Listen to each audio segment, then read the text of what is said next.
Bismillahirrahmanirrahim. Alhamdulillahi rabbil alamin wa bihi nasta'in ala umuri dunya waddin. Wassalatu wassalamu ala sayyidina Muhammad wa ala alihi wa sahbihi ajma'in. Subhanaka la ilma lana illa ma 'allamtana innaka antal alimul hakim. Rabbi shrah li sadri wa yassir li amri wahlul 'uqdatam min lisani yafqahu qawli. Rabbi yassir wa la tu'assir ya karim. Rabbi tammim bil khair. Allahumma salli ala sayyidina Muhammadin nur al-mudhhi bi lisyani bi nurih wa ala alihi fi kulli lamhatin wa nafasin adada ma wasi'ahu ilmullah. Thumma amma ba'd. Assalamualaikum warahmatullahi ta'ala wabarakatuh. Alhamdulillah, sidang pendengar yang dirahmati Allah Subhanahu wa taala, kita dipertemukan oleh Allah Subhanahu wa taala bagi bersama-sama kita mendengar, membaca hadis-hadis baginda sallallahu alaihi wasallam berdasarkan kepada kitab 40 hadis perihal zaman kini. Seperti biasa tuan-tuan, saya harap kita dapat sama-sama mengongsikan live ini supaya manfaatnya dapat kita sebarkan kepada lebih ramai pendengar di luar sana.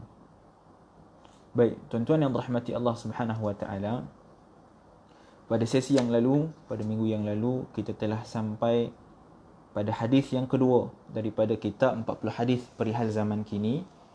Bagi tuan-tuan yang memiliki kitab, tuan-tuan boleh buka pada halaman ke-76. Itu hadis kedua, dan hadis ini telah pun kita baca dan bincangkan pada sesi yang lalu berkenaan dengan kata Nabi sallallahu alaihi wasallam yang mana kiamat tidak akan berlaku sehinggalah Allah Subhanahu wa taala disyirikkan, diduakan secara terang-terangan. Wa dzalika 'inda kalamihim fi rabbihim, dan pensyirikan itu berlaku ketika mana mereka berbicara berkenaan dengan Tuhan mereka.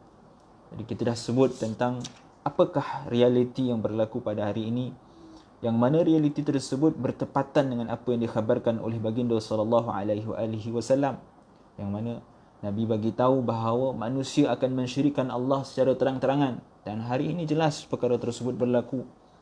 Manusia berbicara berkenaan dengan Allah Subhanahu wa taala, dalam masa yang sama mereka mensyirikkan Allah Subhanahu wa taala, mendakwa bahawa Allah Subhanahu wa taala kanannya duduk di atas arash, bersemayam di atas arash. Allah Subhanahu wa taala duduk di atas langit. Allah Subhanahu wa taala itu ada tangan, ada kaki dan sebagainya.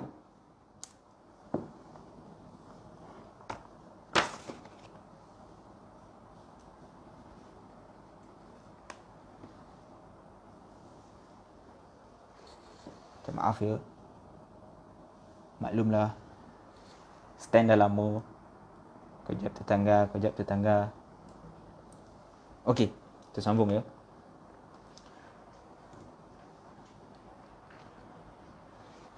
Jadi Nabi SAW beritahu dalam hadis tadi yang mana manusia akan mensyirikkan Allah Subhanahu wa taala secara terang-terangan ketika mana mereka berbicara tentang Tuhan mereka dengan mengatakan bahawa Tuhan mereka mempunyai tangan, kaki dan sebagainya. Maka perkara tersebut adalah merupakan perkara yang tidak layak bagi Allah Subhanahu wa taala, dan tak boleh kita nisbahkan sesuatu itu kepada Allah Subhanahu wa taala. Maaflah ya. Biasalah, stand dah lama. Kadang-kadang tetangga tu harap tulah sekali ya. Okey. Jadi insya-Allah tuan-tuan, kita sambung untuk hadis yang seterusnya, iaitu hadis yang ketiga daripada Sayyidina Murrah Al-Bahzi radhiyallahu taala anhu. Tuan-tuan, kalau suara tak dengar ataupun ada apa-apa masalah, tuan-tuan boleh bagi tahu ya. Jangan senyap je ya. Kalau ada yang nak bertanya pun silakan tanya. Sebab live ni saya tengok, saya baca. Selalunya saya tak tengok live ni, dia terbalik. So hari ni saya tengok live ni. Kalau tuan-tuan ada sebarang soalan, sebarang pertanyaan, tuan-tuan boleh tulis di komen. Nanti kita akan sama-sama bincang kalau ada masa yang lebih, insya-Allah. Baik, tuan-tuan yang dirahmati Allah Subhanahu wa taala, jadi insya-Allah hari ini kita akan masuk kepada hadis yang seterusnya, iaitu hadis yang ketiga pada halaman ke-79. An Murrah al-Bahzi radhiyallahu ta'ala anhu. An Murrah al-Bahzi radhiyallahu anhu annahu sami'a Rasulullah sallallahu alaihi wasallam yaqul la tazalu ta'ifatun 'ala al-haqqi zahirina 'ala man nawa'ahum wa hum kal ina'i bainal akalati hatta ya'tiya amrullahi wa hum kadzalik. Rawahu at-Tabarani. Maksud dia daripada Sayyidina Murrah al-Bahzi radhiyallahu ta'ala anhu bahawa sesungguhnya beliau mendengar Rasulullah sallallahu alaihi wasallam bersabda, sentiasa akan ada kelompok manusia yang akan terus berada dalam kebenaran menghadapi orang-orang yang memusuhi mereka. Mereka itu umpama bekas di antara orang yang sedang makan sehinggalah datangnya perintah Allah dan mereka tetap kekal seperti itu. Hadis ini diriwayatkan oleh Al-Imam At-Tabarani di dalam Mu'jam Al-Kabir nombor hadis 754. Sidang pendengar yang rahmati Allah Subhanahu wa taala, di hadis ini diriwayatkan oleh Sayyidina Murrah Al-Bahzi. Siapa dia Sayyidina Murrah Al-Bahzi? Sayyidina Murrah Al-Bahzi seperti mana disebutkan oleh Ibnu Hajar dalam Al-Isabah fi Tamyiz as-Sahabah, kata beliau Murrah Al-Bahzi ini dikenali sebagai Ka'b ibn Murrah Al-Bahzi, ataupun beliau juga dikenali sebagai Murrah bin Ka'b Al-Bahzi As-Sulami. Yani ada dua nama bagi Sayyidina Murrah ini. Yang pertama Ka'b bin Murrah, yang kedua Murrah bin Ka'b. Jadi menurut Imam Ibn Hajar terdapat dua nama yang dinisbahkan kepada Sayyidina Murrah Al-Bahzi perawi kepada hadis kita pada hari ini. Tetapi menurut Ibnu As-Sakan dan Abu Umar, kata mereka kebanyakan ulama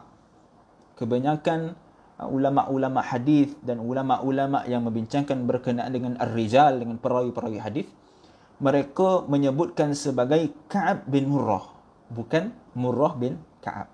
Jadi yang paling masyhur nama beliau adalah Ka'ab bin Murrah Al-Bahzi radhiyallahu taala anhu. Walaupun masih ada pendapat lain yang mengatakan bahawa dia sebenarnya dua orang yang berbeza. Yang pertama adalah Ka'ab bin Murrah Al-Bahzi, yang kedua adalah Murrah bin Ka'ab. Dua orang yang berbeza. Yang pertama berada di Syam dan yang kedua berada di Basrah. Orang yang meriwayatkan hadis daripada ulama yang berada di Basrah adalah orang yang lain daripada Murrah bin Ka'ab, ataupun Ka'ab bin Murrah yang berada di Basrah adalah orang yang lain, dan orang yang meriwayatkan hadis daripada Ka'ab bin Murrah yang berada di Syam adalah orang yang lain. Di antara yang meriwayatkan hadis daripada Ka'ab bin Murrah ini adalah Abu al-Ash'ath As-San'ani dan Shurahbil bin Samt, antara ulama-ulama ataupun perawi yang meriwayatkan hadis daripada Sayyidina Ka'ab bin Murrah radhiyallahu taala anhu. Jadi Sayyidina Ka'ab bin Murrah ini tuan-tuan, beliau merupakan seorang sahabat yang mana ketika berlakunya peperangan Siffin, beliau berada di sebelah pihak Sayyidina Muawiyah radhiyallahu taala anhu. Kita tahu bagaimana peristiwa peperangan Siffin, iaitu peperangan yang berlaku di antara dua kelompok umat Islam. Selamat ulang tahun. Terima kasih Ustaz Khairul Anwar. Kita sambung ya. Jadi peperangan Siffin adalah peperangan yang berlaku di antara dua kelompok umat Islam. Yang pertama adalah kelompok Sayyidina Ali karamallahu wajhahu alaihi salam. Yang kedua adalah kelompok Sayyidina Muawiyah radhiyallahu ta'ala. Peperangan Siffin ini kita tahu berpunca daripada ketidakpuasan hati sebahagian sahabat yang ingin menuntut bela di atas pembunuhan Sayyidina Uthman. Apabila Sayyidina Uthman wafat dibunuh dan Sayyidina Ali menaiki pemerintahan, beliau dilantik sebagai khalifah umat Islam. Masyarakat umat Islam pada ketika itu mereka mempertikaikan tentang tindakan Sayyidina Ali yang kononnya mereka mendakwa bahawa Sayyidina Ali sengaja melengah-lengahkan untuk menuntut bela di atas pembunuhan Sayyidina Uthman. Sehingga akhirnya yang kita sebut sebelum ini, mereka yang berada di Syam kebanyakannya sangat bersemangat untuk menuntut bela di atas pembunuhan Sayyidina Uthman radhiyallahu taala anhu. Lalu disebabkan itu maka berlakulah suatu peperangan di antara dua kelompok umat Islam dan merupakan fitnah antara fitnah yang terbesar yang berlaku dalam kalangan umat Islam. Jadi daripada peristiwa itu, Sayyidina Ka'ab bin Murrah beliau berada pada kelompok Sayyidina Muawiyah. ada sebahagian sahabat berada dengan Sayyidina Ali dan ada sebahagian sahabat yang lain berada bersama dengan Sayyidina Muawiyah. Sebab tu tuan-tuan, dalam masalah peperangan Siffin, ulama berlepas tangan, berlepas dada, berlapang dada, seperti mana disebutkan oleh Al-Imam Al-Ghazali. Beliau mengatakan bahawa Allah Subhanahu Wa Taala telah menyelamatkan darah-darah kita untuk berada pada ketika itu. Jadi janganlah kita mengotorkan lisan-lisan kita, janganlah kita mengotorkan lidah-lidah kita untuk menyalahkan antara satu sama yang lain. Kita tak ada pada zaman tersebut. Allah dah selamatkan kita jauh daripada fitnah yang besar yang berlaku pada ketika itu. Yang mana kalau kita ada pada ketika itu pun, kita tak mampu nak pilih siapa yang betul, siapa yang salah. Kedua-duanya adalah sahabat baginda SAW. Kedua-duanya berlandaskan kepada hujah dan dalil masing-masing. Ini ijtihad di kalangan para sahabat. Sebab tu ulama kata, kita kena berlepas tangan, diam, jangan bicarakan siapa yang betul, siapa yang salah. Kita serahkan kepada Allah Subhanahu Wa Taala. Yang penting, radhiyallahu ta'ala anhum jami'an. Allah telah meridai mereka semua. Baik. Jadi peperangan tersebut, Sayyidina Ka'ab bin Murrah, beliau berada bersama dengan kelompok Sayyidina Muawiyah. Diriwayatkan oleh Al-Imam Ahmad bin Hanbal di dalam musnadnya daripada Sayyidina Jubair bin Nufair. Beliau mengatakan bahawa kunna mu'askarina ma'a Muawiyah ba'da qatl Uthman. Kata Sayyidina Jubair bin Nufair, kami bersama dengan tentera Sayyidina Muawiyah setelah pembunuhan Sayyidina Uthman. Lalu bangun Sayyidina Ka'ab bin Murrah, perawi yang kita bincangkan pada hari ini, sahabat yang kita bincangkan pada hari ini, yang meriwayatkan hadis ketiga daripada kitab 40 hadis pada zaman ini. Lalu bangun Sayyidina Ka'ab bin Murrah, beliau mengatakan, baina nahnu ma'a Rasulillah sallallahu alaihi wa alihi wasallam julusun idh marra Uthman murajjilan. Kata Ka'ab bin Murrah, bila umat Islam, bila sahabat yang berada bersama dengan kelompok Sayyidina Muawiyah, mereka duduk, lalu bangun Sayyidina Ka'ab bin Murrah untuk meyakinkan para sahabat. Seperti kita sebut sebelum ini, ketika peristiwa peperangan Siffin, para sahabat terbagi kepada 3 kelompok. Yang pertama menyokong Sayyidina Ali, yang kedua menyokong Sayyidina Muawiyah, berada di bawah pemerintahan Sayyidina Muawiyah, dan yang ketiga adalah kelompok sahabat yang tak nak masuk campur kedua-dua pihak. Duduk tengah-tengah, duduk tinggalkan, tak masuk campur, duduk mengasingkan diri. Maka ada 3 kelompok. Jadi Sayyidina Ka'ab bin Murrah ketika peperangan Siffin, bila berada bersama kelompok Sayyidina Muawiyah. Jadi tuan-tuan, dalam peperangan Siffin ini pun para sahabat sendiri berlaku kekeliruan yang besar di kalangan mereka. Nak sokong mana ni? Sana sahabat yang besar bersama dengan Sayyidina Ali, bersama Sayyidina Muawiyah pun ada sahabat-sahabat yang besar. Jadi para sahabat sendiri berada dalam keadaan kekeliruan. Lalu pada ketika itu bangun Sayyidina Ka'ab bin Murrah radhiyallahu ta'ala anhu. Beliau mengatakan bahawa aku dahulu ketika mana aku duduk bersama dengan sahabat yang lain dan ada baginda SAW bersama dengan kami, lalu Sayyidina Uthman berjalan kaki di hadapan kami. Faqala Rasulullah sallallahu alaihi wasallam, bila lalu Sayyidina Uthman, Nabi SAW bersabda, la takhrujanna fitnun min tahti qadamai hadha yawma idzin wa man ittaba'ahu 'ala al-huda. Kata Nabi SAW, bila lalu Sayyidina Uthman, Nabi kata, akan keluar fitnah daripada 2 langkah lelaki ini pada suatu ketika, dan sesiapa yang mengikutinya berada di dalam huda, berada di dalam petunjuk. Menunjukkan yang pertama, Nabi SAW tahu dah fitnah yang berlaku pada zaman ataupun khilafah Sayyidina Uthman radhiyallahu ta'ala anhu. Nabi dah tahu dah. Nabi dah bagi tahu siap-siap dah. Yang mana tuan-tuan, peristiwa peperangan Siffin adalah merupakan fitnah yang terbesar antara fitnah yang terawal yang berlaku di dalam umat Islam. Dan daripada peperangan Siffin inilah nanti akan terbahaginya kelompok-kelompok umat Islam kepada banyak pecahan. Ada daripadanya Syiah, Khawarij, Mu'tazilah dan sebagainya. Jadi dalam hadis ini kata Sayyidina Ka'ab bin Murrah, ketika mana aku duduk bersama dengan Rasulullah lalu Sayyidina Uthman, Nabi kata akan keluar fitnah di antara 2 langkah Sayyidina Uthman ni. Langkahan Sayyidina Uthman itu akan menyebabkan berlakunya fitnah. Jadi ulama bincang apa maksud langkah tersebut. Sebagian ulama kata langkahnya Sayyidina Uthman meninggalkan dunia. Perginya Sayyidina Uthman meninggal dunia itu adalah merupakan tanda akan berlakunya fitnah di kalangan umat Islam. Dan kata Nabi, siapa yang mengikuti Sayyidina Uthman, mereka berada di dalam petunjuk Allah Subhanahu wa taala. Jadi tuan-tuan, kenapa kita pelik sahabat pada peperangan Siffin ada yang mengikut Sayyidina Ali, ada yang mengikut Sayyidina Muawiyah. Kita dah sebut sebelum ini bahawa kesemua mereka adalah berdasarkan kepada dalil, berdasarkan kepada hujjah, berdasarkan kepada hadis-hadis baginda sallallahu alaihi wasallam. Itu adalah ijtihad mereka pada ketika itu, yang mana bagi mereka, mereka patut untuk menuntut bela di atas pembunuhan Sayyidina Ali. Walaupun pada hakikatnya Sayyidina Ali bukanlah sengaja melewatkan tuntut bela ataupun mencari siapakah pembunuh sebenar yang bertanggungjawab yang telah membunuh Sayyidina Uthman. Tetapi kelewatan tersebut adalah disebabkan banyak faktor. Sebab ini kita kena faham berkenaan dengan hukuman, berkenaan dengan bab menjatuhkan hukuman kepada si pembunuh. Di dalam Islam, kita tidak menjatuhkan hukuman kepada pembunuh ataupun orang yang bersalah secara sewenang-wenangnya. Ia perlukan kepada dalil, perlukan kepada bukti yang jelas, barulah hukuman itu boleh dijatuhkan. Dan dalam kes pembunuhan Sayyidina Uthman, dikatakan bahawa yang membunuh tersebut adalah merupakan seorang yang sangat berpengaruh.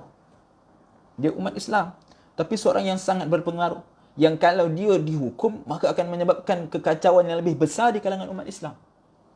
Jadi atas dasar itu, Sayyidina Ali mengambil jalan untuk mencari jalan yang lain supaya tidak berlaku kekacauan yang lebih besar. Tetapi di sisi sahabat yang lain, mereka menganggap bahawa Sayyidina Ali sengaja untuk melewat-lewatkan mencari pembunuh kepada Sayyidina Uthman. Jadi kedua-dua mereka berdasarkan kepada ijtihad mereka sendiri. Sebab tu kata ulama, kita tak boleh nak salahkan satu sama lain. Tak boleh kita salahkan mana-mana pun kelompok tersebut. Cukuplah kita diam, kita serahkan urusan tersebut kepada Allah Subhanahu wa taala. Allah lah yang akan mengadilinya. Baik. Jadi itu antara hadis yang diriwayatkan oleh Sayyidina Ka'ab bin Murrah radhiyallahu taala. Sayyidina Ka'ab bin Murrah ini beliau tinggal di Basrah. Kemudian beliau berhijrah ke Jordan.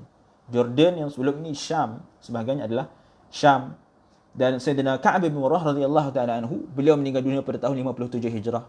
Ada yang mengatakan bahawa beliau meninggal dunia pada tahun 59 Hijrah.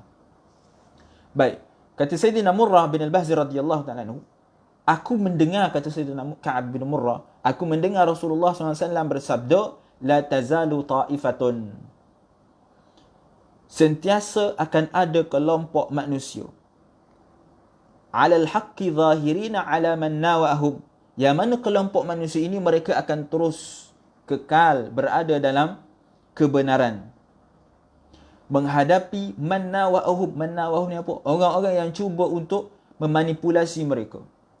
Mereka yang cuba untuk merosakkan, mengacau tentang kebaikan yang mereka ingin lakukan. Wahum kal ina'i bainal aklati. Mereka itu, yakni orang-orang yang terus berada di dalam kebenaran, yang dia melawan kepada orang yang menentangnya. Orang yang berada dalam kebenaran, datang orang yang menyanggahnya. Kita memakai pakaian yang menutup aurat, lalu datang orang yang menyanggahnya, kata, apa tutup aurat ni? Tutup aurat ni kolot lah zaman sekarang, orang tak pakai tudung dah. Kita buka tudung, contohnya. Jadi kata Nabi SAW, ada sekelompok umat Islam yang mana mereka akan terus kekal. Ada orang kata tak payah pakai tudung, pakai pakaian biasa-biasa, pakaian yang ranggi sikit lah, tak payahlah pakai elok benar. Tetapi ada kelompok yang Nabi kata mereka akan tetap berada dalam kebenaran. Mereka akan melawan orang yang cuba melawan mereka. Ada orang kata tak payah pakai tudung, kata siapa kata tak payah pakai tudung? Tudung itu daripada syariat Islam. Baru-baru ni kita dengar ada orang yang kata dalam Al-Quran tidak ada perintah menutup tudung, tidak ada perintah memakai tudung. Ini musibah. Dan perkara ini pun telah diberitahu oleh baginda SAW. Hari ini tuan-tuan, kalau kita keluar kepada masyarakat, kita akan berjumpa dengan bermacam-macam jenis manusia yang cuba menyanggah kita daripada untuk terus berada di dalam kebenaran, berada di dalam kebaikan. Nabi kata, orang yang akan terus kekal berada dalam kebaikan pada akhir zaman, mereka itu umpama makanan di atas hidangan yang dimakan oleh kelompok-kelompok manusia. Jadi orang yang menentang orang yang berada dalam kebenaran ini, dia akan mengejarkan, istilah kita mengejarkan orang yang baik, yang terus kekal dalam kebenaran, seperti mana mereka memakan makanan dalam hidangan. Lalu kata Said Abdul Aziz bin Siddiq Al-Ghumari, hadis ini merupakan hadis yang mutawatir. Hadis ini berada pada martabat mutawatir. Mutawatir ni kita dah bincang pada awal-awal pengajian dahulu, iaitu mutawatir ni apa? Hadis yang diriwayatkan oleh sebilangan besar di kalangan para perawi, sehingga kan bilangan tersebut mustahil mereka berpakat untuk menipu. Jadi kata Said Abdul Aziz bin Siddiq Al-Ghumari, hadis ini diriwayatkan oleh perawi yang sangat ramai sehingga sampai kepada martabat mutawatir. Di samping itu, kata Said Abdul Aziz, terdapat pada riwayat ini lafaz yang menjelaskan keadaan kelompok tersebut pada waktu itu.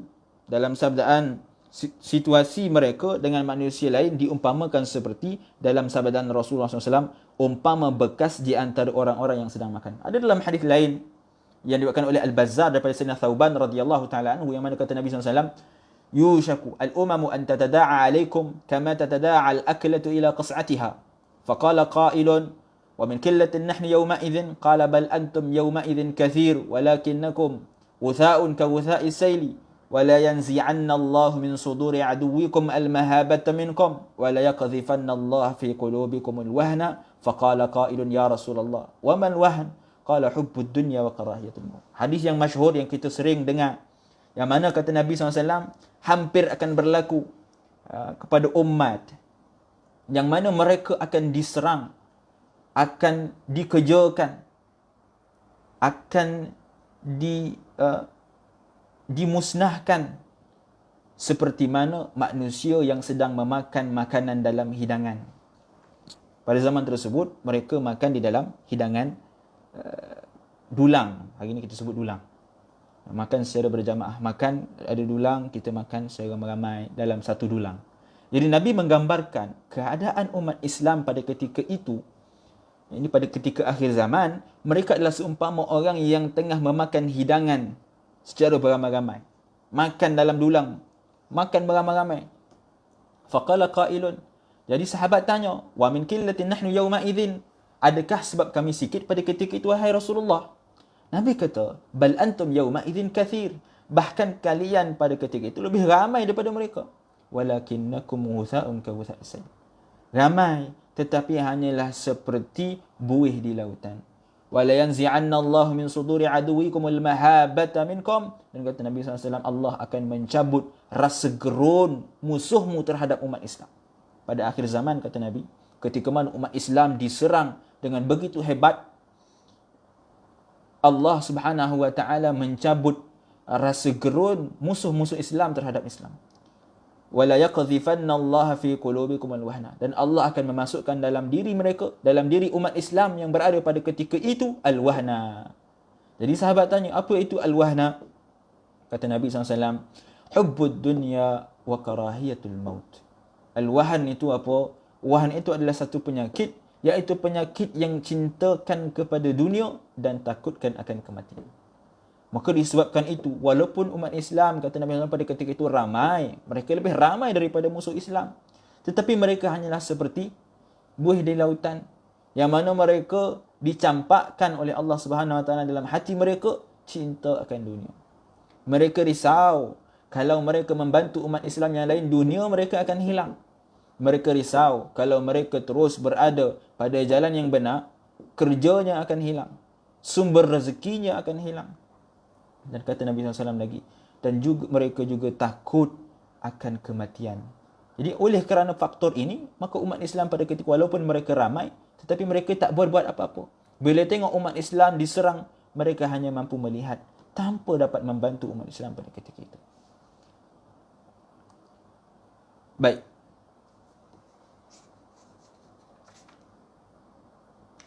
Seterusnya, maksudnya kata Said Abdul Aziz lagi, tidak terkecuali seorang pun selain dari kelompok itu akan terus menghalang, menghina mereka serta menyakiti mereka dengan pelbagai jenis gangguan. Tidak ada kesalahan kelompok ini kepada mereka yang menyebabkan mereka perlu untuk melakukan seperti itu, melainkan kerana kelompok ini berada di atas jalan Allah yang lurus dan berpandukan kepada petunjuk Allah Subhanahu Wa Taala serta menyuruh kepadanya. Dia kata Nabi, kata Said Abdul Aziz bin Siddiq Al-Ghumari, tak ada seorang pun selain daripada kelompok yang Nabi sebut ini, yakni kelompok yang akan terus berada pada jalan yang benar, akan terus menyerang orang-orang yang berada pada jalan yang benar ini. Mereka akan terus menghina, mencaci, mengganggu mereka. Sedangkan kata Al-Sayyid Abdul Aziz, dia tak ada sebab pun kenapa dia nak ganggu. Suka hati orang lah nak pakai tudung. Suka hati orang lah tak nak minum arak. Orang nak puasa. Orang nak sembahyang. Kenapa nak ganggu? Dia kata Sayyid Abdul Aziz, alasan mereka untuk mengganggu itu hanyalah kerana mereka tak suka orang yang berada pada jalan Allah Subhanahu Wa Taala. Orang yang terus mentaati perintah Allah Subhanahu Wa Taala, dia tak suka. Memang sikap dia tak suka dengan orang yang melakukan kebaikan. Akhirnya dia menghina orang yang melakukan kebaikan, mencaci orang yang melakukan kebaikan, mencari kesalahan orang yang melakukan kebaikan. Dia kata Sayyid Abdul Aziz lagi, walaupun begitu, perkara ini sedikit pun tidak mengganggu gugat mereka dan tidak pula menghalang mereka daripada apa yang mereka lakukan demi menjelaskan kebenaran kepada musuh-musuh mereka. Walaupun mereka diserang, walaupun mereka dikeji, walaupun mereka dihina, tapi mereka akan terus tetap kekal berada pada jalan yang benar. Dia tak goyah, dia tak gusar. Mereka yakin dengan apa yang telah mereka pegang, apa yang telah mereka lakukan. Mereka juga menyeru kepadanya dalam keadaan senang dan suka. Mereka mengajak, bukan sekadar mereka duduk seorang-seorang, tak mengajak orang lain untuk melakukan kebaikan. Dia juga mengajak kepada musuh-musuh Islam untuk melakukan kebaikan, sama ada dalam keadaan yang senang ataupun suka. Mereka yang terus kekal seperti itu sehinggalah datangnya perintah Allah seperti yang dinyatakan di dalam hadis. Perintah Allah di sini maksud dia apa? Perintah Allah ini adalah berlakunya kiamat. Baik. Hadis yang keempat daripada Sayyidina Umamah radhiyallahu taala anhu. Bismillahirrahmanirrahim. Wa biqal an Abi Umamah radhiyallahu taala anhu an Nabi sallallahu alaihi wasallam qala kaifa antum idza taghat nisa'ukum wa fasaqa shababukum wa taraktumul jihada qalu inna dhalika lakainun ya Rasulullah qala na'am wa ashaddu minhu sayakun kaifa antum idza lam ta'muru bil ma'ruf wa tanhauna 'anil munkar qalu wa kainun dhalik qala na'am wa ashaddu minhu sayakun kaifa antum idza ra'aytumul ma'rufa munkaran wa ra'aytumul munkara ma'rufan qalu wa kainun dhalika qala wa ashaddu minhu sayakun قال كيف إذا أمرتم بالمنكر ونهيتم عن المعروف قالوا وكائن ذلك قال وأشد منه سيكون يقول الله تعالى بي حلفت لأتيحن لهم فتنة يسير الحليم فيها حيران. Hadis yang keempat ini adalah hadis yang mana Nabi SAW menjelaskan tentang keadaan manusia pada akhir zaman. Pada suatu ketika orang yang baik akan menjadi kebingungan. Dia jadi confused bila dia buat kebaikan. Dia tak tahu sama ada kebaikan itu sebenarnya kebaikan ataupun kemungkaran. Sebab apa? Kerana pada zaman tersebut orang menganggap kebaikan sebagai kemungkaran dan kemungkaran sebagai kebaikan. Jadi kita baca maksud hadis ini daripada Sayyidina Abu Umamah radhiyallahu taala anhu. Daripada Nabi SAW, baginda telah bersabda, bagaimanakah kalian jika para wanita melampaui batas, para pemuda menjadi fasik dan kalian meninggalkan jihad? Para sahabat bertanya, adakah itu benar-benar akan terjadi wahai Rasulullah? Bagi dia menjawab, ya, bahkan lebih dahsyat daripada itu akan terjadi. Bagaimana kalian jika kalian tidak mengajak kepada kebaikan dan melarang daripada kemungkaran? Para sahabat bertanya lagi, adakah itu pun akan terjadi? Bagi dia menjawab, ya, bahkan lebih dahsyat daripada itu akan terjadi. Nabi kata lagi, bagaimanakah kalian jika kalian melihat perkara kebaikan itu sebagai kemungkaran, manakala melihat perkara mungkar itu sebagai kebaikan? Para sahabat berkata, adakah itu benar-benar akan terjadi? Baginda menjawab, ya, bahkan lebih dahsyat daripada itu akan terjadi. Baginda bersabda lagi, bagaimanakah jika kalian menyuruh kepada kemungkaran dan menghalang dari kebaikan? Para sahabat berkata, adakah itu akan benar-benar terjadi wahai Rasulullah? Baginda menjawab, bahkan lebih dahsyat daripada itu akan terjadi. Sesungguhnya Allah Subhanahu Wa Taala berfirman, demi keagungan zatku, aku pasti akan memberikan kepada mereka bermacam fitnah, sehingga kan orang yang baik di kalangan mereka akan menjadi kebingungan. Hadis ini tuan-tuan diriwayatkan oleh Sayyidina Abu Umamah Al-Bahili radhiyallahu taala anhu. Sayyidina Abu Umamah ini, nama sebenar beliau adalah Sudai bin Ajlan bin Al-Harith. Ada orang lain, ada ulama lain mengatakan bahawa nama beliau adalah Sudai bin Ajlan bin Wahab. Dan ada juga yang mengatakan bahawa nama beliau adalah Sudai bin Ajlan bin Amr. Tetapi yang paling kuat nama beliau adalah Sudayy bin Ajlan bin Al-Harith. Di Al-Imam At-Tabarani meriwayatkan bahawa beliau sempat menyertai peperangan Uhud, tetapi pendapat ini ditolak oleh Ibnu Hajar dengan mengatakan bahawa sanadnya adalah lemah. Diriwayatkan oleh Abu Ya'la bahawa Rasulullah SAW pernah mengutuskan beliau kepada kaum Nabi SAW apabila Sayyidina Abu Umamah Al-Bahili ini, beliau memeluk Islam, Nabi SAW telah mengutuskan beliau kepada kaumnya, iaitu kaum Al-Bahilah. Ada yang mengatakan bahawa kaum selain daripada kaumnya. Wallahu a'lam. Tetapi sebagian ulama mengatakan bahawa Nabi hantar dia kepada kaum dia. Supaya apa? Supaya untuk mengajak kaum dia memeluk Islam. Jadi perkara ini, kisah ini diriwayatkan oleh Abu Ya'la daripada Tariq, daripada Jalal Abi Ghalib, daripada Abu Umamah sendiri. Beliau yang menceritakan kepada para sahabat tentang bagaimana peristiwa beliau diutuskan oleh Nabi SAW untuk mengajak kaumnya memeluk Islam dan apakah yang terjadi pada ketika itu.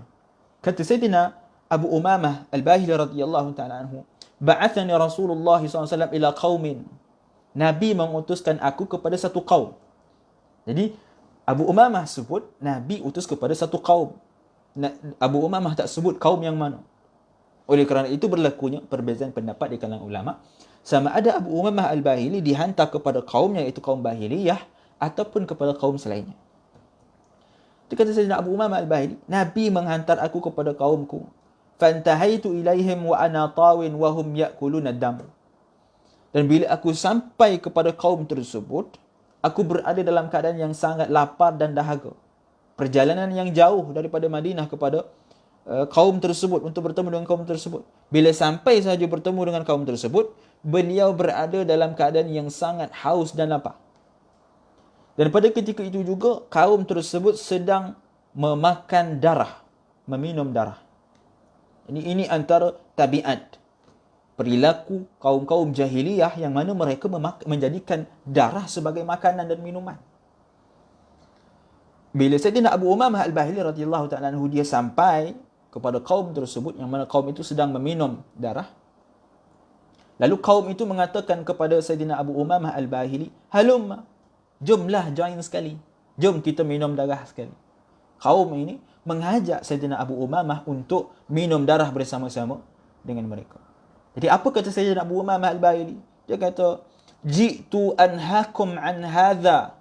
Aku datang ke sini adalah untuk menghalang engkau, menghalang kalian daripada meminum darah. Macam mana aku nak minum darah bersama dengan kalian? Sedangkan agama yang aku pegang pada hari ini adalah agama yang melarang untuk meminum ataupun memakan darah. Dia kata Abu Umamah, dalam keadaan yang aku sangat lapar, aku sangat dahaga, tetapi aku terpaksa untuk menolak perkara tersebut kerana perkara tersebut dilarang di dalam Islam. Fanimtu wa ana maghlub. Sehinggalah akhirnya, kata Sayyidina Abu Umamah Al-Bahili, aku tertidur disebabkan terlalu lapar dan terlalu dahaga. Bahkan ada riwayat mengatakan bahawa beliau pengsan kerana terlalu lapar, dah tak mampu dah untuk menahan daripada kelaparan. Ini kita melihat bagaimana tata cara contoh para sahabat. Yang mana kalau kita ikut hukum Islam, kalau berada dalam keadaan yang darurah, keperluan yang sangat mendesak, kita dibenarkan untuk memakan makanan yang haram kerana untuk menjaga nyawa. Tetapi Sayyidina Abu Umamah Al-Bahili radhiyallahu ta'ala anhu, beliau tidak mengambil jalan tersebut. Kenapa? Kalau beliau meminum darah tersebut, nescaya kaum dia akan kata apa? Tadi datang nak ajak orang masuk Islam kononnya, tapi dia sendiri pun buat perkara yang bercanggah dengan Islam. Maka oleh atas dasar itu, Sayyidina Abu Umamah tinggalkan. Dia tak makan, dia tak minum makanan yang haram tersebut. Tak apalah, biarlah dia berada dalam keadaan yang lapar. Walaupun pada hakikatnya ada riwayat mengatakan bahawa Sayyidina Abu Umamah minta makanan dengan kaum dia. Dia kata, kau bagilah makanan lain keadaan.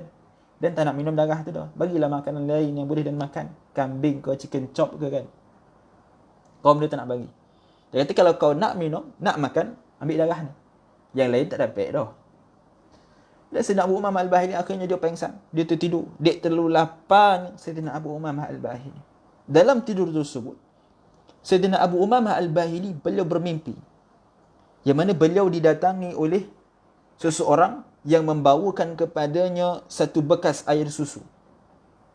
Dia kata Sayyidina Abu Umamah, fa akhadtuhu wa syarabtuhu. Bila ada orang tiba-tiba datang dalam mimpi tersebut, bawakan susu kepada aku pun minum susu tersebut. Faqadhani batni wa syabi'tu wa ruwiyat. Kata Sayyidina Abu Umamah, aku minum susu tersebut sehingga aku menjadi kenyang. Kalau mengikut logik, kita minum susu, kita tak kenyang. Kita minum susu biasanya hilang dahaga. Tetapi susu yang diminum oleh Abu Umamah dalam mimpi ini menyebabkan perutnya rasa kembung. Dah tak boleh nak masuk dah. Dia minum sehingga dia terlalu kenyang dan tak boleh dah nak minum makanan yang lain dah. Tak boleh nak makan makanan yang lain. Tak boleh nak minum lagi dah. Cukup dah. Sebab terlalu kenyang. Kemudian, apabila Sayyidina Abu Umamah Al-Bahili radhiyallahu ta'ala anhu, beliau terjaga, datang sekelompok yang lain, bertemu dengan Sayyidina Abu Umamah Al-Bahili. Sebab apa? Dia ni, ada riwayat mengatakan bahawa mereka adalah kaum Abu Umamah sendiri. Jadi bila kaum dia sendiri, dia kesian tengok Abu Umamah ni. Tak makan, kau ni kejam betul lah tak bagi Abu Umamah ni makan. Barilah dia makan. Yang kau kejam tak bagi, dia tak makan darah, barilah makanan lain. Lalu datang kelompok yang lain, daripada kaum Abu Umamah Al-Bahili sendiri, dia bagikan makanan, unjukkan makanan kepada Sayyidina Abu Umamah Al-Bahili radhiyallahu ta'ala anhu. Tapi Sayyidina Abu Umamah, bila dia terjaga daripada mimpi tersebut, dia berada dalam keadaan yang sangat kenyang. Sehingga dikatakan bahawa perut dia rasa kembung. Sebelum ni, sebab tak makan, perut dia rasa kompih. Tak makan, tak minum. Tetapi bila dalam mimpi tersebut, dia diberikan susu dan dia minum, perut dia jadi kembung. Macam kita kan, lepas makan 3 pinggan, perut jadi kembung, dah tak boleh nak masuk dah. Maka begitulah keadaan Sayyidina Abu Umamah. Walaupun beliau minum tu dalam mimpi, tapi bila terjaga, hakikatnya beliau mendapat kekenyangan yang sama dalam mimpi tersebut. Bila kaum dia datang, unjukkan makanan, Abu Umamah, makanlah makanan ni. Apa kata Sayyidina Abu Umamah? Dia kata, la hajata li bihi. Aku dah tak perlu dah makanan ni dah. Maka pelik kaum dia. Tadi kau khabar kau lapar pun dah. Sampai pengsan, orang kata. Sampai kau tertidur, dek tahan lapar tu. Ni orang unjukkan makanan, kau jual mahal pula. Ambil lah, kata kaum dia. Maka kata Sayyidina Abu Umamah Al-Bahili radhiyallahu ta'ala anhu, dia kata, tadi ketika mana aku pengsan, ketika mana aku tidur, aku bermimpi ada seseorang yang memberikan kepada aku minuman, susu. Dan aku meminum susu tersebut sehingga aku menjadi kenyang dan aku dah tak boleh nak makan apa dah. Perut aku dah terlalu kenyang. Sehingga ada riwayat lain mengatakan bahawa kaum dia tak percaya. Kata kau ni membongak lah. Mana boleh orang minum dalam mimpi? Akhirnya katakan bahawa Sayyidina Abu Umamah, unjuk perut dia. Kau tak percaya, kau tengok perut dia ni. Kambung dia minum susu tadi. Dan daripada peristiwa tersebutlah kaumnya ataupun kaum yang didakwahkan oleh Sayyidina Abu Umamah itu memeluk Islam. Ini antara karamah yang disebutkan yang berlaku kepada para sahabah. Keajaiban khawariqul adah, perkara yang mencari-cari adat. Kalau ikut logik akal, tak mungkin orang yang makan dalam tidur, minum dalam tidur, dalam mimpi, boleh jadi kenyang bila dia jaga. Kok macam itulah. Sadap kita puasa sok kan. Doa kita mimpi minum air sadap-sadap. Bangun kenyang ya. Jadi kebiasaannya tidak berlaku seperti itu. Kita mimpi makan macam mana sadap pun lah. Kok kita bangun, kita tak akan rasa kenyang. Sebab nama pun makan dalam mimpi. Tetapi keajaiban Allah Subhanahu wa ta'ala, keagungan Allah Subhanahu wa ta'ala, Allah mentakdirkan minuman dalam mimpi boleh memberi kekenyangan. Maka jadi daripada perkara tersebut akhirnya kaum Sayyidina Abu Umamah Al-Bahili radhiyallahu ta'ala anhu memeluk Islam. Jadi Sayyidina Abu Umamah Al-Bahili, beliau menetap di Mesir selepas pembukaan kota Mesir. Dan kemudian beliau berhijrah ke Hims. Hims ni berada di Syam. Sayyidina Abu Umamah ni diriwayatkan bahawa beliau pernah meminta kepada Rasulullah SAW untuk mati syahid. Dia kata apa? Hadis ini diriwayatkan oleh Raja' ibn Haywah daripada Sayyidina Abu Umamah sendiri. Dia kata, ansya'a Rasulullah SAW ghazwan fa'ataituhu. Satu ketika Nabi SAW ingin pergi berperang. Tak disebutkan peperangan apa. Tapi Nabi nak pergi berperang. Jadi bila Sayyidina Abu Umamah ni dengar Nabi nak pergi perang, dia pun datang kepada Nabi. Dia kata, ya Rasulullah, wahai Rasulullah, ud'u li bi syahadah. Kau tolong doakan dan untuk dapat syahadah, wahai Rasulullah. Dan nak mati syahid. Ini para sahabat kita sebutkan tadi. Yang mana mereka nakkan mati syahid. Tak ada penyakit wahan yang kita sebutkan sebelum ini, yang mana takutkan kematian. Para sahabat mereka nak mati. Mereka minta kepada Rasulullah untuk diberikan syahid. Sebab apa? Kalau dalam perang, kita sengaja mematikan diri kita. Kita ambil parang sebilah, ambil pedang sebilah. Kita pergi serang musuh. Seolah-olah kita sengaja membunuh diri. Maka pada ketika itu hukumnya adalah bunuh diri. Jadi tak boleh untuk kita sengaja mematikan diri kita kerana dia dianggap sebagai bunuh diri. Jadi macam mana nak dapat syahid ni? Syahid ini adalah kurniaan daripada Allah Subhanahu Wa Taala. Oleh itu Sayyidina Abu Umamah dia minta kepada Nabi untuk doa dia dapat syahid. Wahai Rasulullah, bagi doa untuk dapat syahid. Tapi apa kata Nabi SAW? Nabi kata, Allahumma sallimhum wa ghanimhum. Nabi kata, Nabi berdoa, Ya Allah, kau selamatkanlah Sayyidina Abu Umamah dan kau berilah dia harta ghanimah, harta rampasan perang. Pelik Sayyidina Abu Umamah. Dan minta supaya mati syahid. Tapi Nabi doa yang sebaliknya. Nabi doa supaya dia selamat. Bukan sekadar selamat, tapi dapat harta rampasan perang. Dia kata Sayyidina Abu Umamah lagi, bila aku pergi berperang, faghazawna wa sallimna wa ghadinna. Bila aku pergi berperang, maka aku pun selamat. Tak ada kecederaan pada diriku dan aku juga mendapat harta tersebut. Thumma ataituhu ba'da dhalik. Kemudian lepas tu aku datang balik jumpa dengan Nabi SAW. Kata dengan Nabi SAW, sebelum ni dan minta kat kau, wahai Rasulullah, doakan dan mati syahid. Tapi kau doakan sebalik, wahai Rasulullah, doakan supaya dan selamat dan dapat harta rampasan perang. Tapi kali ni, wahai Rasulullah, murni bi'amalin akhidhu anka yanfa'uni Allah Azza wa Jalla bihi. Dia kata, wahai Rasulullah, kau perintahkan kepada aku, kau suruh aku untuk buat satu amalan yang mana bila aku melakukan amalan tersebut akan memanfaatkan diriku. Lalu kata Nabi SAW, alaika bis-sawm fa innahu la mithla lahu. Kata Nabi SAW, wahai Abu Umamah, engkau perlulah berpuasa, kerana puasa itu tidak ada tolak tanding baginya.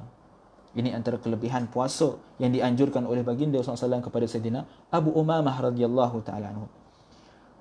Qal, fakana Abu Umamah wa imra'atahu wa khadimuhu la yulqawna illa siyaman. Bila Nabi bagi tahu, wahai Abu Umamah, tak adalah amalan yang lebih baik daripada puasa, Sayyidina Abu Umamah Al-Bahili bersama dengan isterinya dan seorang hambanya, mereka tak pernah tidak berpuasa walaupun sehari dalam kehidupan, selepas mendengar perintah daripada Nabi SAW tersebut.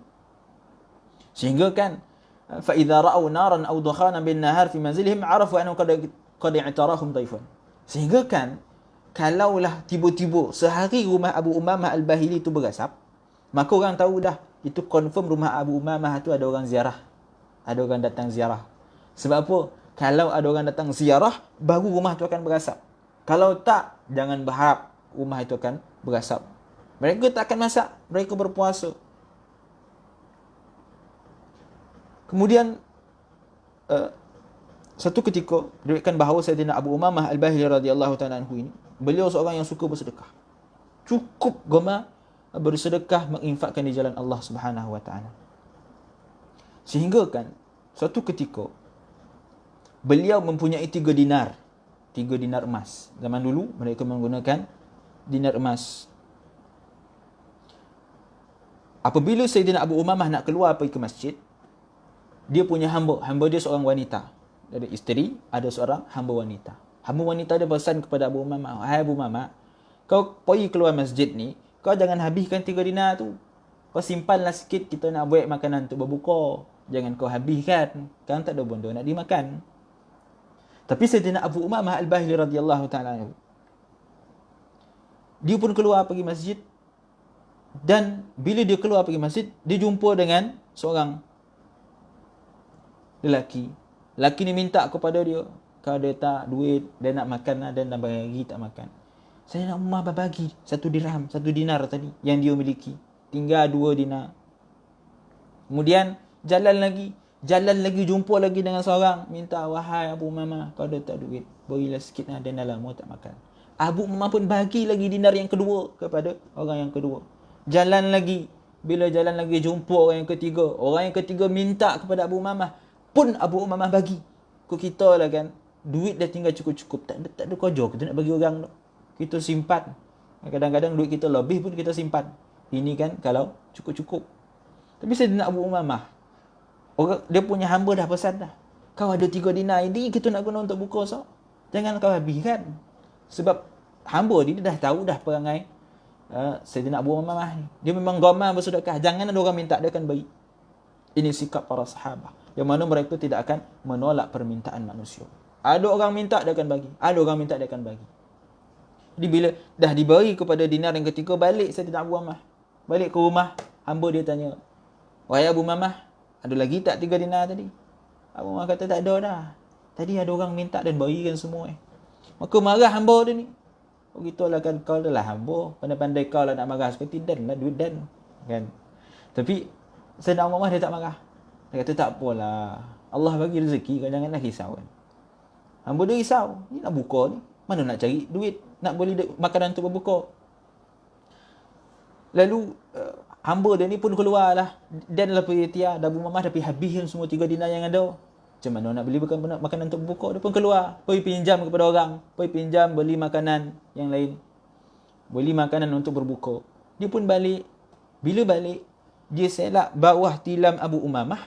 Dia nampak ada kepingan dinar emas yang sangat banyak.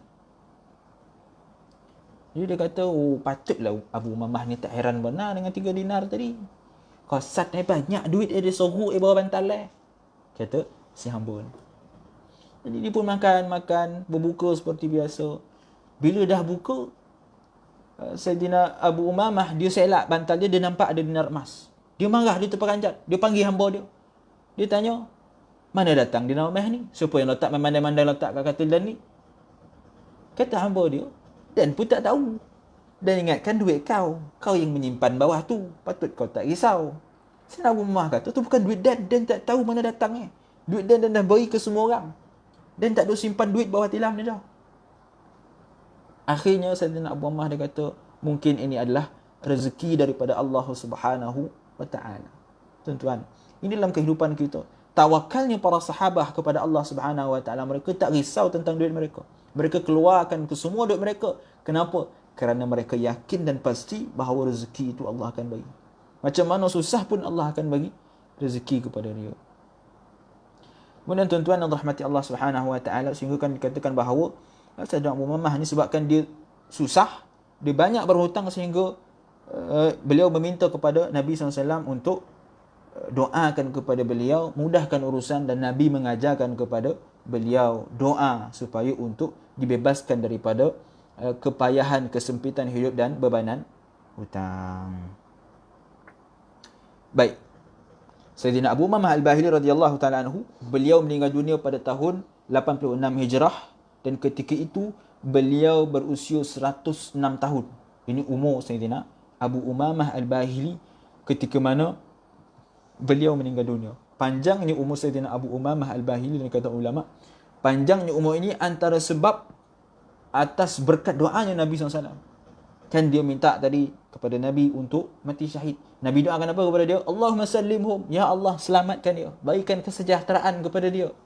Daripada berkat doa tersebut, umur Sayyidina Abu Umamah Al-Bahili ketika meninggal dunia adalah 106 tahun. Umur yang panjang bagi umat Nabi Muhammad SAW. Baik. Jadi Sayyidina Abu Umamah Al-Bahili dia kata, Nabi SAW bersabda, Kaifa antum idha tagat nisa'ukum. Bagaimana kalian? Nabi tanya kepada para sahabat, wahai para sahabatku, bagaimanakah kalian kalau para wanita melampaui batas dan lelaki menjadi fasik, wa taraktumul jihad, dan kalian meninggalkan jihad? 3 benda yang cukup besar. Perempuan yang melampaui batas. Melampaui batasnya apa? Maksudnya perempuan menjadi perempuan-perempuan yang tidak menutup aurat, perempuan yang tidak bersikap seperti seorang wanita, dan begitu juga dengan lelaki. Lelaki menjadi fasik, melakukan dosa-dosa kepada Allah Subhanahu wa taala secara terang-terangan, tidak berpuasa, minum arak dan sebagainya. Wa taraktumul jihad, dan kalian meninggalkan jihad. Sahabat tanya, inna dzalika lakainun ya Rasulullah. Benda itu akan terjadi ke wahai Rasulullah? Kenapa sahabat tanya? Sebab perkara itu adalah perkara yang mustahil di sisi sahabat pada ketika itu. Bagi sahabat, mustahil wanita akan menjadi seteruk itu dan lelaki akan menjadi seteruk itu. Bahkan lebih teruk lagi, mereka meninggalkan jihad. Kerana pada zaman para sahabah, mereka berlumba-lumba untuk pergi berjihad seperti mana kita bincangkan sebelum ini. Abdullah bin Umar minta kepada Nabi SAW untuk pergi berjihad berulang kali ketika usia yang sangat muda. Begitu juga dengan Sayyidina Abu Sa'id Al-Khudri radhiyallahu ta'ala anhu. Datang dengan Nabi SAW ketika umur 13 tahun, minta untuk pergi berperang. Tak sabar-sabar nak pergi berperang. Oleh itu, bila Nabi bagi tahu yang umat Islam pada suatu zaman mereka akan meninggalkan jihad, para sahabat pelik. Dia tanya, "Inna dzalika laka'in wahai Rasulullah." Wahai Rasulullah, benda tu akan jadi ke wahai Rasulullah? Nabi kata, ya. Bahkan lebih teruk daripada tu akan terjadi. Hari ni tuan-tuan, bila kita lihat sekeliling kita, apa yang Nabi bagi tahu ni benar-benar terjadi. Realiti yang berlaku pada kehidupan kita hari ini. Bagaimana kita melihat para wanita yang ada pada zaman kita, para lelaki yang ada pada zaman kita, dan manusia meninggalkan jihad di jalan Allah Subhanahu wa ta'ala. Kemudian kata Nabi SAW lagi, "Kaifa antum idza lam ta'muru bil ma'ruf wa tanhauna 'anil munkar?" Nabi kata, bagaimana kalian kalau kalian tidak mengajak kepada kebaikan dan mencegah kepada kemungkaran?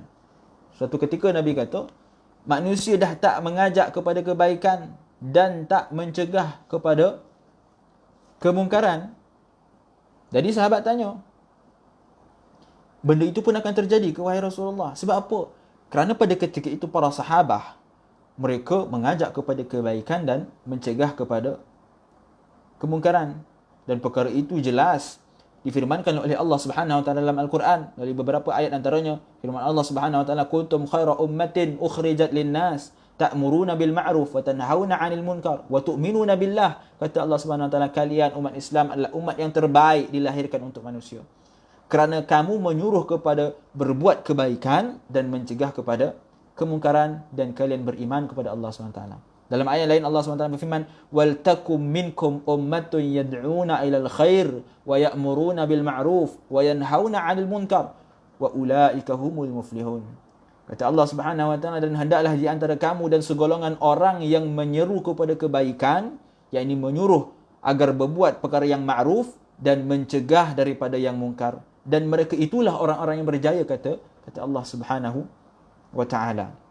Jadi daripada ayat-ayat ini jelas menunjukkan Allah Subhanahu wa taala memerintahkan kepada umat Islam untuk berdakwah di jalan Allah Subhanahu wa taala dengan mengajak kepada kebaikan dan mencegah kepada kemungkaran. Oleh itu para sahabat tanya, para sahabat pelik, wahai Rasulullah, akan terjadi ke perkara tersebut wahai Rasulullah? Orang dah tak nak ajak dah kepada kebaikan dan dah tak nak dah mencegah kepada kemungkaran. Walaupun pada hakikatnya bila kita bincangkan berkenaan apakah hukum amar ma'ruf nahi munkar, ada orang kata amar ma'ruf nahi munkar itu adalah wajib, mesti dilakukan. Siapa yang tak lakukan berdosa.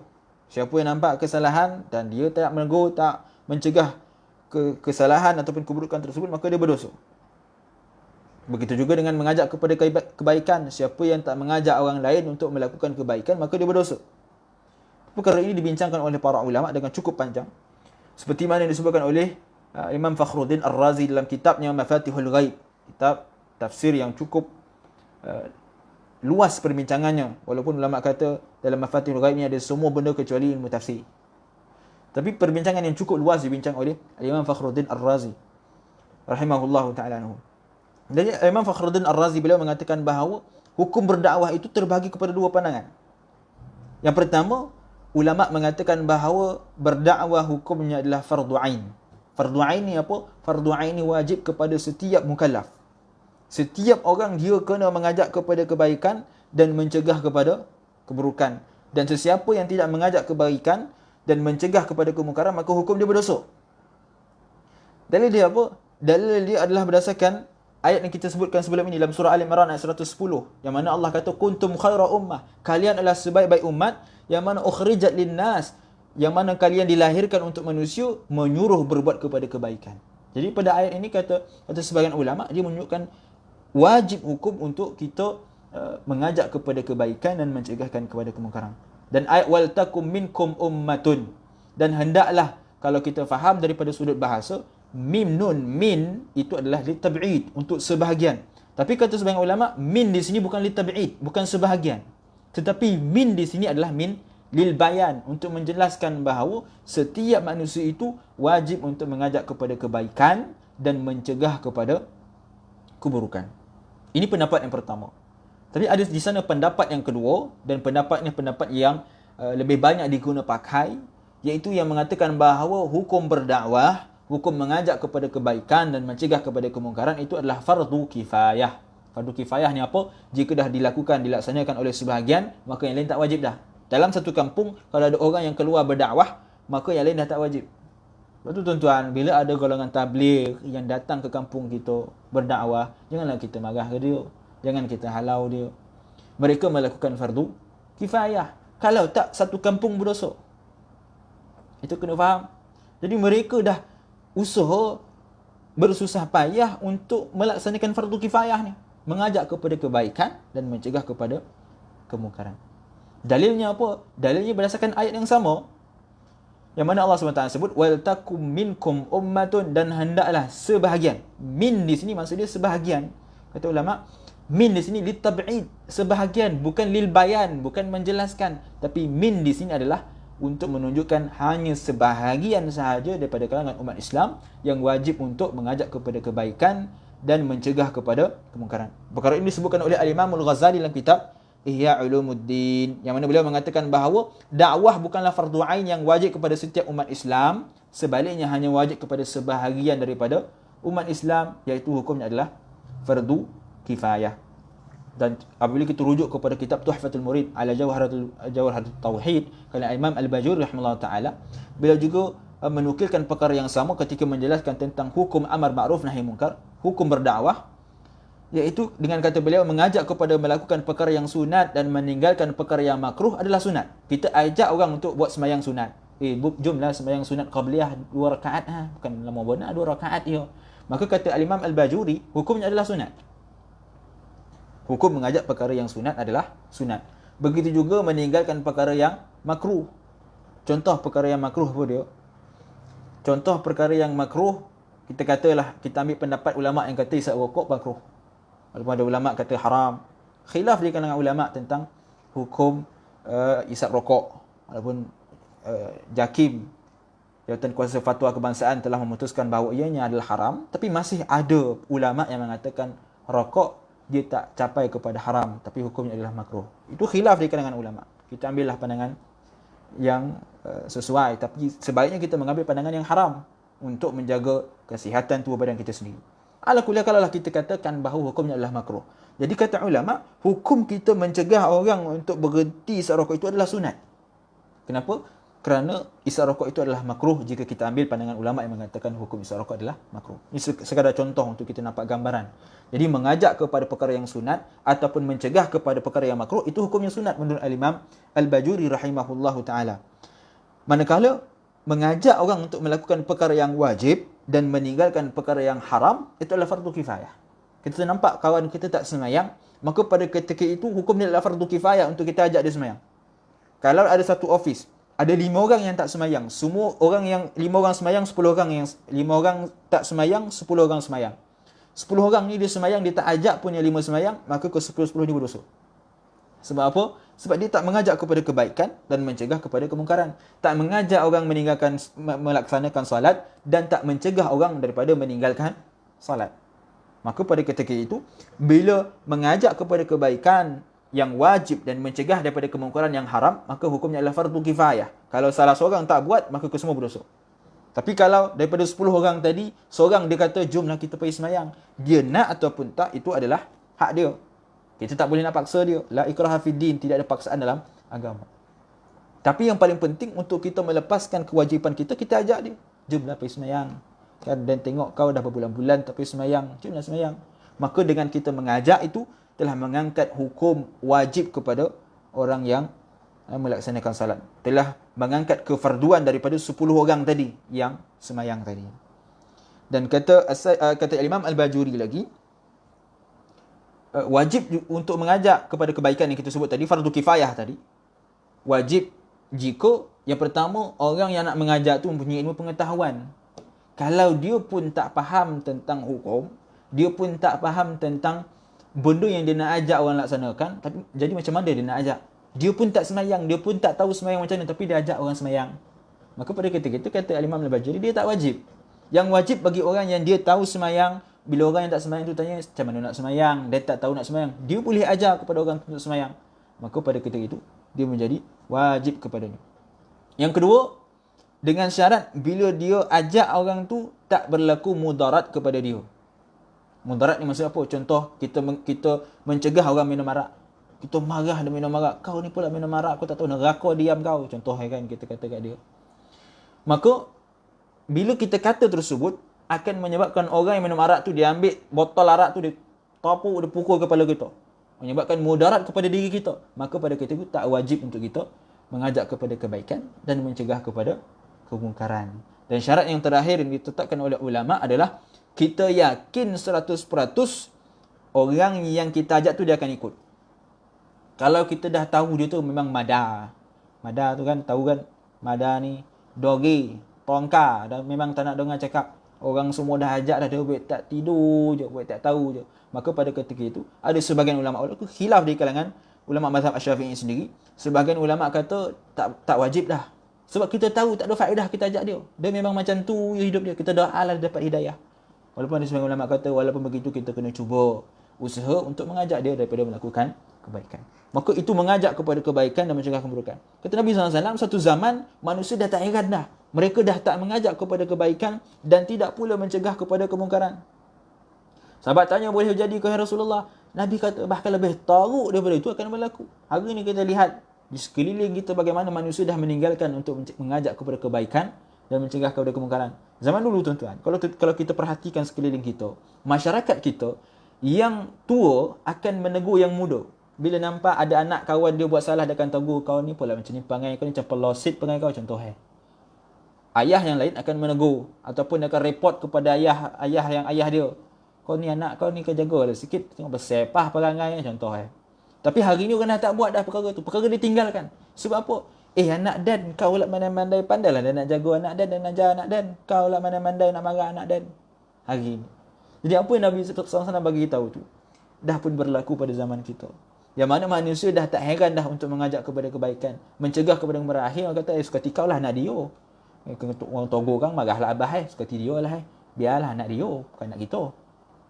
Jadi ini yang Nabi gambarkan, yang mana manusia akan meninggalkan kepada mengajak kebaikan dan mencegah kepada kemungkaran.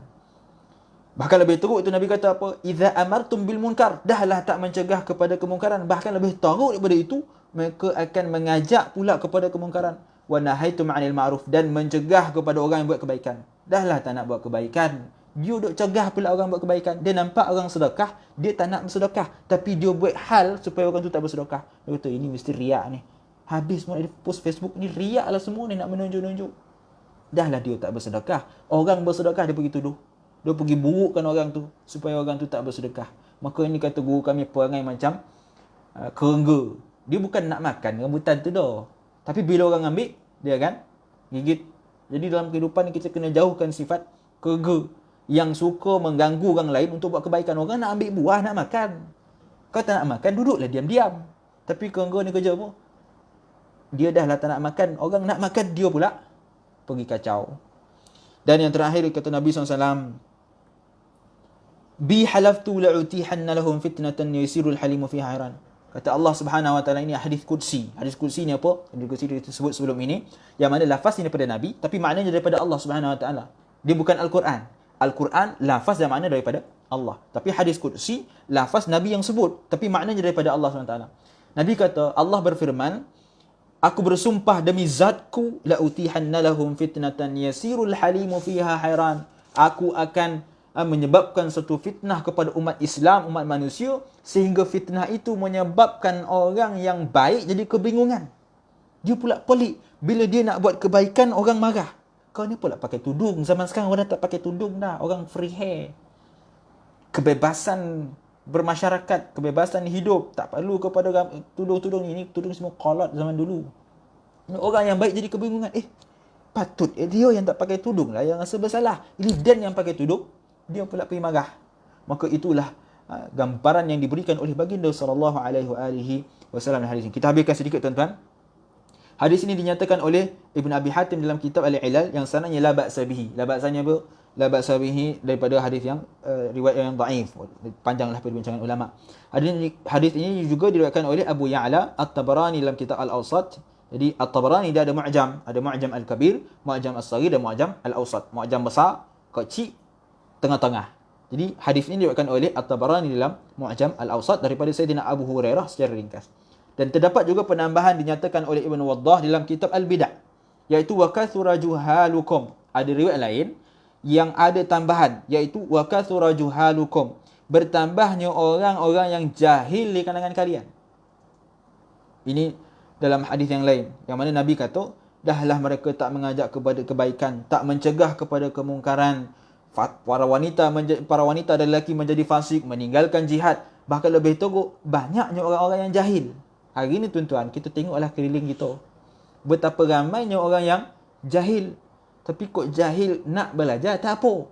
Ini jahil, orang panggil jahil murakab. Jahil murakab ni tuan-tuan.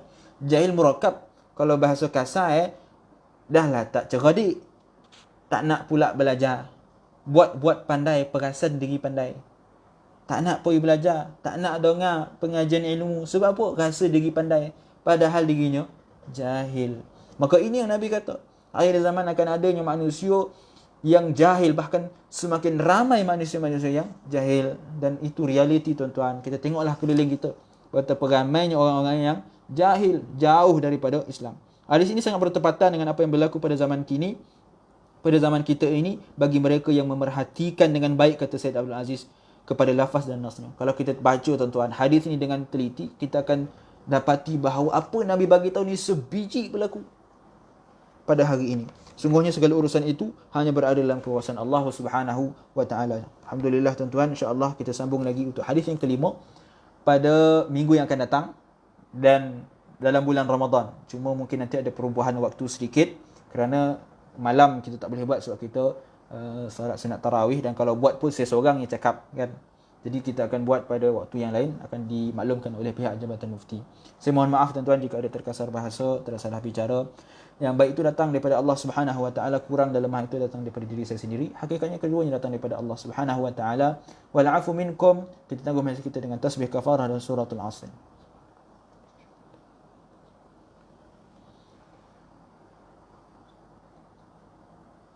Assalamualaikum warahmatullahi taala wabarakatuh.